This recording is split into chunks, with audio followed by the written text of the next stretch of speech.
Unfortunately for us, in April 2020, our 20-year-old son Daniel lost an inner battle with depression and decided to take his own life. He, though, had 3 weeks in the ICU. This was in the COVID lockdown and all the extra pain and difficulties that added to everybody.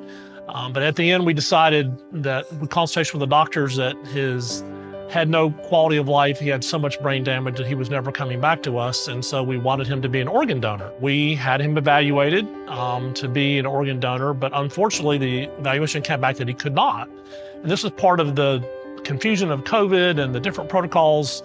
But fortunately, there was a doctor at the hospital who heard this story and intervened and redid some evaluations, and we discovered that he could be an organ donor. Miraculously, also, that same night that this was all happening, we actually found Daniel's suicide note. And in the note, he said he wanted to be an organ donor.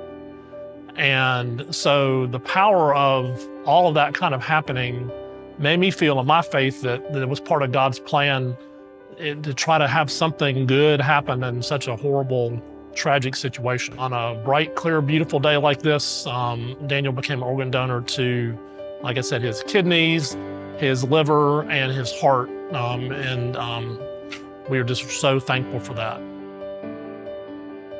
Daniel was 6'4", athletic, very good looking, very popular kid, had recently transferred from Georgia College in Milledgeville to Georgia, which was his dream to get into Georgia. Unfortunately, like a lot of kids with depression, he was really good at helping other people, but not good at helping himself, and was really good at also hiding the fact that he was battling severe depression. Losing a 20-year-old son who was perfectly healthy in the prime of his life, just so devastated, and we just wanted something good to come out of it. So, over the past 2.5 years, Lori and I have just taken a lot of solace in knowing that Daniel's organs had given life to 4 people.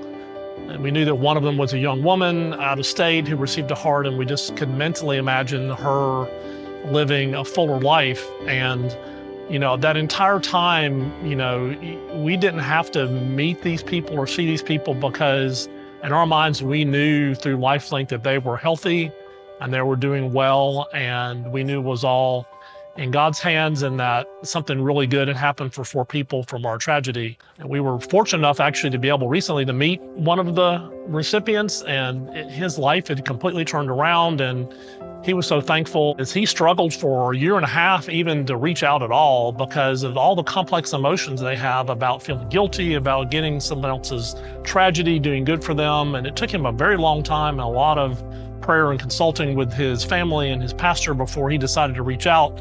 We were thankful he did, but I understand that for a recipient how complex that whole emotions are, and why some people might choose it just too tough to make that contact.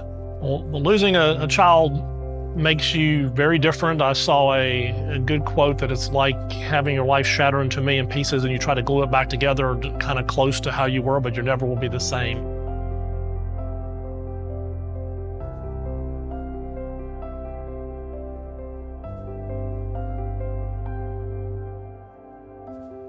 Daniel's funeral, which of course no one could attend because of COVID, it was streamed online and we had thousands of people attend, but we had a video of Daniel's life, and the last slide was a picture of the LifeLink flag flying over North Fulton Hospital where his donation took place. And to me, it was very symbolic of the fact that was the last act of giving that Daniel did. Daniel was a very giving person, that something, again, of this tragedy, that we ended our funeral video with a picture of the LifeLink flag showing that something good had happened.